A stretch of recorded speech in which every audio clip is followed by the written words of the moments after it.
இப்ப நம்ம சாப்டர் 1ல இருந்து பார்க்கலாம். இதுல என்ன இருக்கு? ஒண்ணும் இல்ல. இத நம்ம லாஸ்டா படிச்சுக்கலாம். சாப்டர் 2ல என்ன இருக்கு? ஒண்ணும் இல்ல. ஈஸி. சாப்டர் 3 என்ன இருக்கு? இதுல என்ன இருக்கு?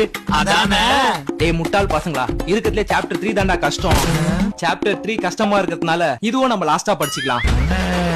சாப்டர் 5 நமக்கு மொத்தம் எத்தனை சாப்டர் இருக்கு? 20 நம்ம ஸ்ட்ரைட்டா 20க்கு போயிடலாம். சாப்பிட்டு வந்து அப்புறமா இத படிக்கலாம். அதான் வயிறு ஃபுல்லா சாப்பிட்டாச்சுல, வாங்கடா படிக்க போலாம். இருடா, இப்பதானே சாப்பிட்டோம், அப்புறமா போலாம். இப்பயாவது வாங்கடா படிக்கலாம். இருடா படிக்கலாம் இருடா. மூடிட்டு படத்தை பாரு. இவனுங்க எப்பதான் படிக்க வருவாங்களோ. நம்ம 3 பேரும் ஃபெயில் தான். ஆமாடா சார், அடிஷனல் பேப்பர்.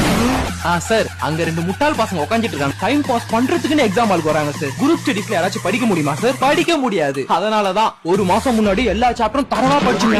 இன்னைக்கு உன்ன இதுல இவனுக்கு குரூப் ஸ்டடீஸ் பண்ணணுமா? குரூப்